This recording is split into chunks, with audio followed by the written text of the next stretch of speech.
নামাজ কায়েম করুন বন্ধু, কারণ এপারের চেয়ে ওপারের জীবন বেশি সুন্দর।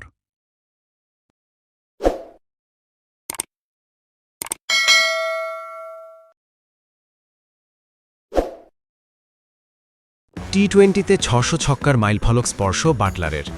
দীর্ঘদিন পর ব্যাট হাতে পুরনো রূপে ফিরলেন জস বাটলার। আইপিএলে দিল্লি ক্যাপিটালসের বিপক্ষে ঝড়ো ইনিংস খেলে শুধু দলকে এগিয়ে নেননি, ছুঁয়েছেন অনন্য এক মাইলফলকও। বুধবার ৮ এপ্রিল গুজরাট টাইটান্সের হয়ে মাত্র ২৭ বলে ৫২ রানের ইনিংস খেলেন এই ইংলিশ ওপেনার।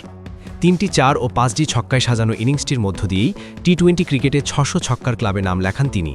৪৯৬ ম্যাচে ঠিক ৬০০টি ছক্কা হাঁকিয়ে ওয়েস্ট ইন্ডিজের বাইরে প্রথম ব্যাটসম্যান হিসেবে এই কীর্তি গড়েন বাটলার।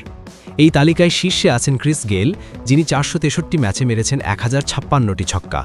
তারপরে রয়েছেন কিয়ারন পোলার্ড ৯৮২ ও আন্দ্রে রাসেল ৭৮৪।